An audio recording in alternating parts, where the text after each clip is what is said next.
Good morning and welcome to GrainTV. My name is Cody. This is Logan Burgess. Today's August 22nd and the grains are selling off just a little bit this morning. Corn only down about 2, beans leading to the downside down about 11, and wheat down 8.5. Logan, what's driving the trade this morning, especially after the rally that we've seen the last couple days? Yeah, it looks like a little bit of a pause here in the grain complex in general. We have some negative outside news here out of Europe.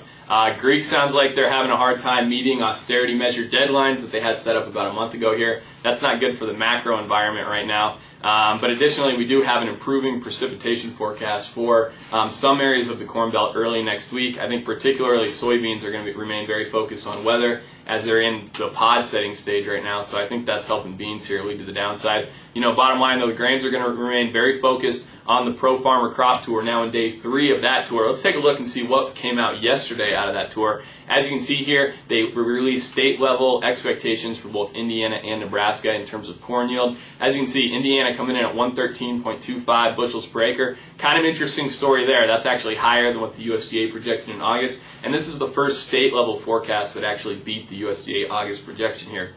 Nebraska, kind of a continuation of the trend that we've seen for this crop tour here. Nebraska coming in at 131.79 there, projected by Pro Farmer, well below what we saw the USDA come out with in August. USDA was looking for around 147 bushels per acre there. Well, you know, I look at this Indiana number, and I think here's a number that beats the USDA expectation.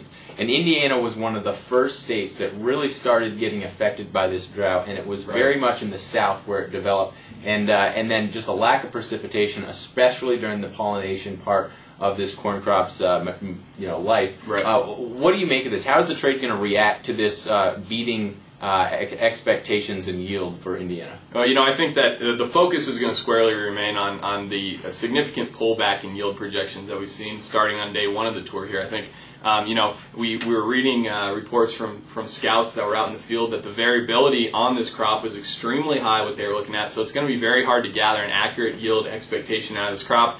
Additionally, the tour route actually missed some of the area that was extremely hard hit, like you were saying, down in the southern portion of the state. So maybe this was looking at a little better area of the state than it was reflective of the state on a whole, I guess. Bottom line, I think here that the grains are very concerned with what the Pro Farmer Tour is finding out there. What's your take on that? Do you agree with that? Well, I don't think it's fuel to just to rocket higher. I think in a sense the trade's going to kind of shrug its shoulders and say, well, what's the level of confidence that we have in these numbers? The variability that they reported was incredibly high. In one county they had a yield of 0. On the other side of that same county they had a yield of 188. That's both dry land. So the bottom line for me, I see this number for Indiana. I'm going to kind of shrug my shoulders and say, let's see what the other states hold. But I mean, it is a little bit of a surprise, but it's certainly not enough to make me want to go out there and short this rally. Right, certainly.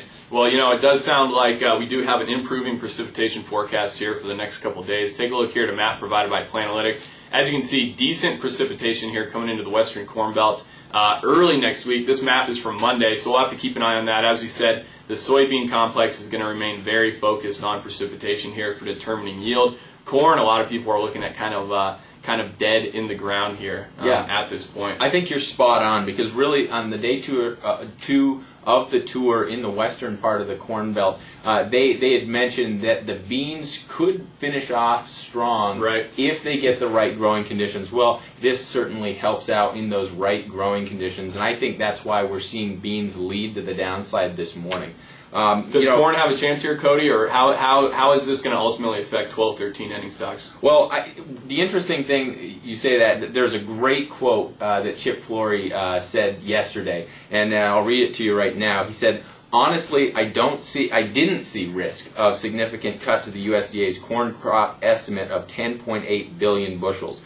After the last 2 days on the western leg of the tour, I now see a significant risk of a cut to the 2012-2013 corn supply." So I think that's the theme here. I think that's why we rallied so hard yesterday. I think day 2 wasn't a significant surprise like day 1 was, and as in that same light, we're pausing. We're not selling off. We're pausing, it seems. Right. And I think that'll, we're waiting for those news for the remainder of day 3. Right. Well, if we take a look here at a map, day 3 is underway right now. As you can see here, they're going to be both legs of this tour, both the western and eastern are converging here in Iowa. We'll have to see what they come out with as far as yield projections. The USDA in August was looking for 141 bushels per acre on average out of this Iowa crop. That's kind of the number to keep an eye on here. We expect Pro Farmer to come in below that number here with what they find in the field.